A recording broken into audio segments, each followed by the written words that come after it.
So, the ancient religion of Babylon, they all have one thing in common: the sacred feminine. The sacred feminine. The sacred feminine. Ishtar the Babylonians, Tyre the Buddhism, Fatima of Muhammad, Sophia the Gnostics, Shekinah to the Kabbalist Jew, Mary to the Catholic, and Shakti to the Hindu. These all have one thing in common: the sacred feminine. And the sacred feminine is going to take you back to the source of light, because the light that resides in that place that Plato talked about, you need a path to get back to that light. Listen, this is important. She is the one to take you to that light. Now, I'm going to give you a guess. Tell me this morning, who do you think that light is? You remember what this subject's all about? Lucifer. He's the light bearer.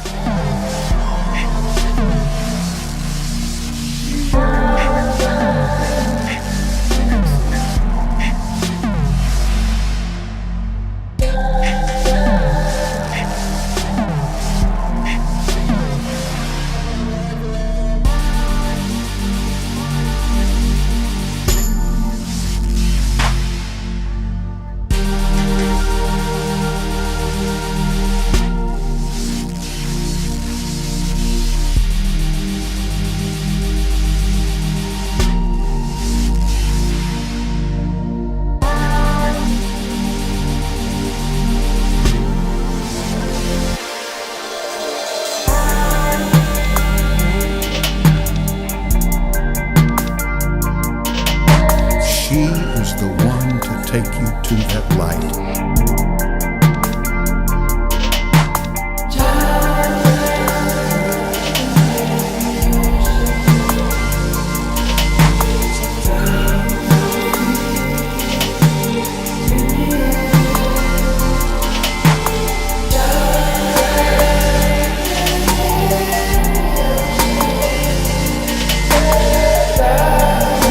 Look there, we've got the same kind of symbology on a Catholic basilica, which is kind of ironic.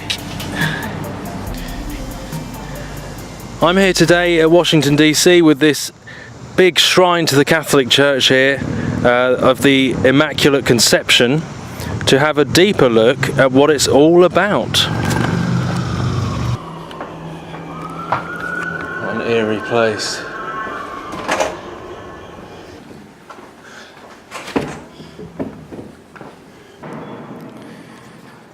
So let's go down into the belly, the underworld, where masses take place, into the heart underneath this, the tomb of this huge temple.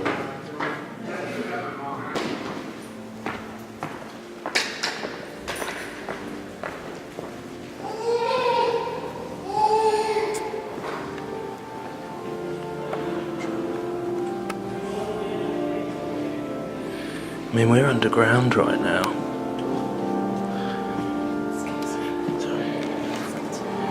This is underground, this is in the belly, underneath the big temple.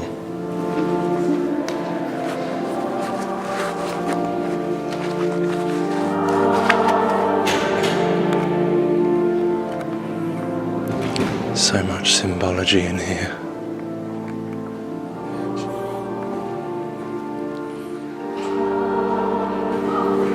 The National Shrine of Immaculate Conception. The birth pangs of the New Age, of abominations, ecumenical, one world under Rome.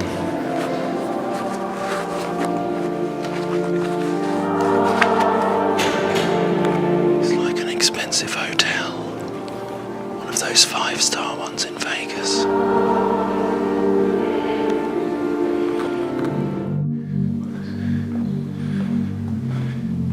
I mean, if that is not revering the Mother.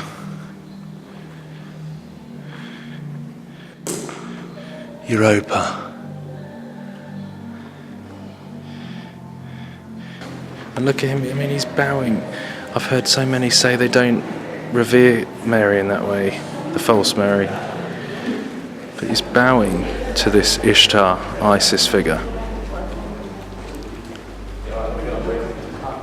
Coming out of the feminine gate. The female birthing womb. I'm sure I don't really need to say too much. It's already pretty obvious what that represents. Well, and there's that hexagon again. This same symbolism, just like the Star of David. The hexagon like we saw in the other place. The hexagon with mother and child coming through. And like the reference to the black sun.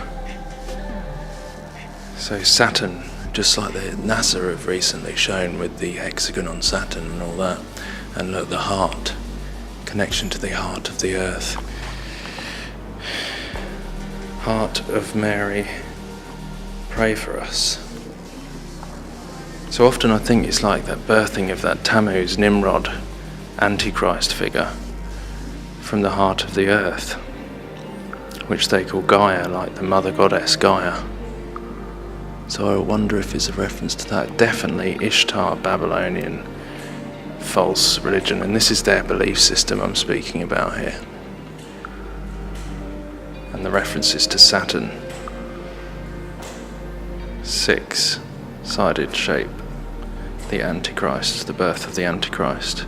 A copy of the truth, of the true Messiah, but this is the inverted, the false one. So there's always parallels and mirrors to the real truth.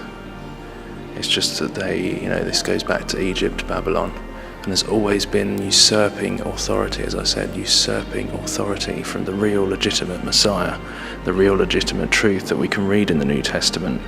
This is how they are doing it and always have done it. This is the plan all along. The fallen plan, the kingdom of darkness, our enemy, to usurp and trick and mirror and copy, to mislead people.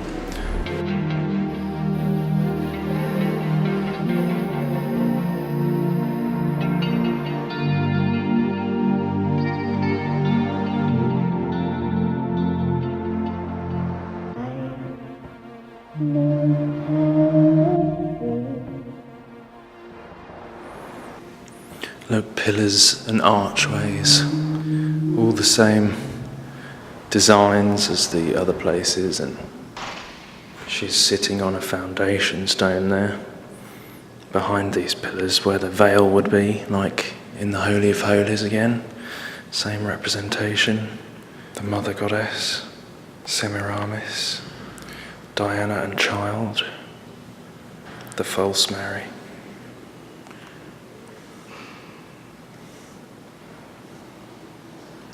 Oh my goodness.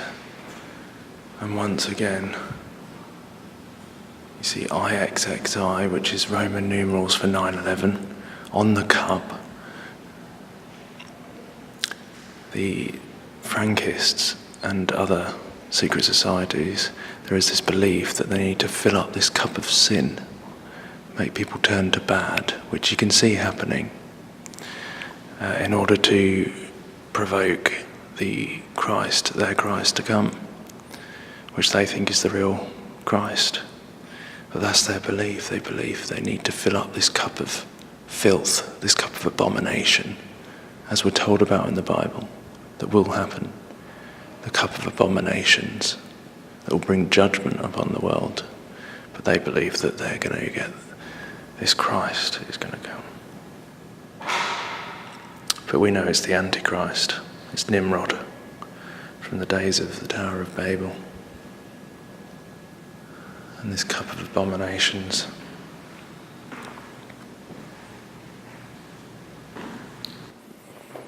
Mate!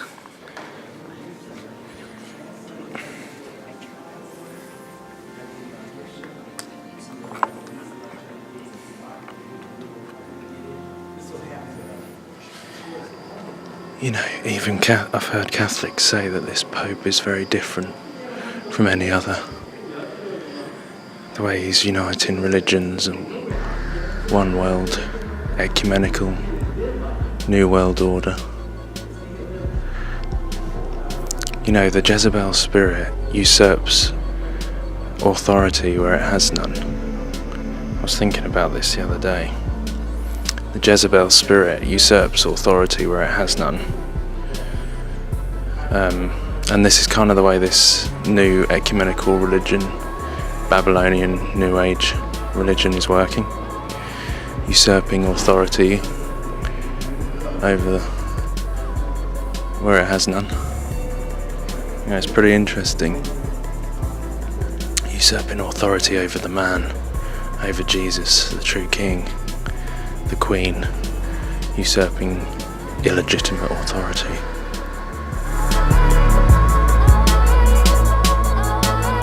She is the one to take you to that light. Who do you think that light is? Lucifer.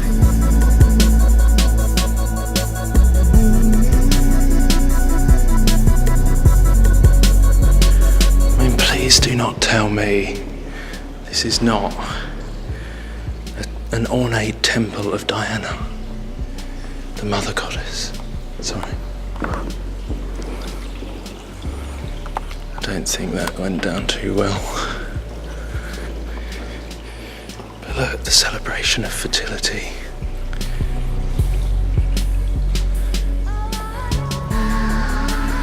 The birth of Tammuz.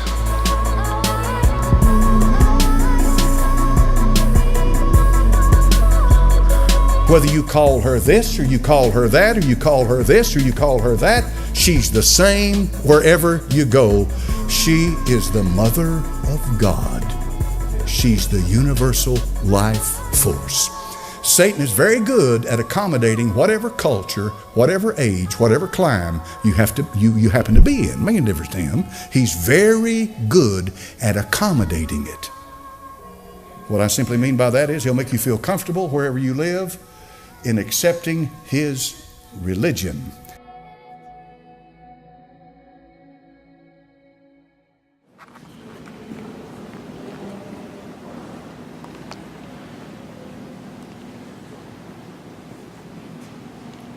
You say you were going to take it back? See, look, even here it's saying to receive the scroll and to break open its seals. Oh my goodness, I didn't even realise this was here. I used this picture in a video the other day. That is Apollyon the Destroyer. Mars, the Roman god of war.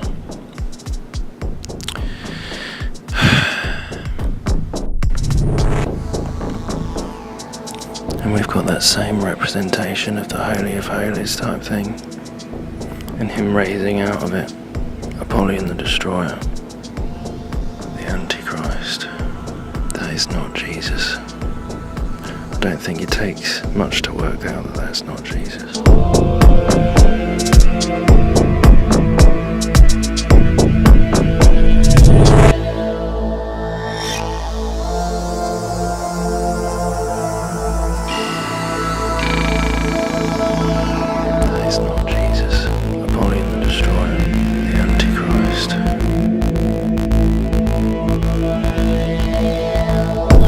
Our coverage this morning of Pope Francis in America with Nora at the White House. Nora?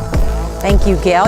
Pope Francis is also going to celebrate his first Mass in the United States, and that is at the Basilica of the National Shrine of the Immaculate Conception. Now, he is the third Pope to visit the Basilica that is on the Catholic University of America campus. And Chip Reed is there to show us what to expect this afternoon. Chip, good morning.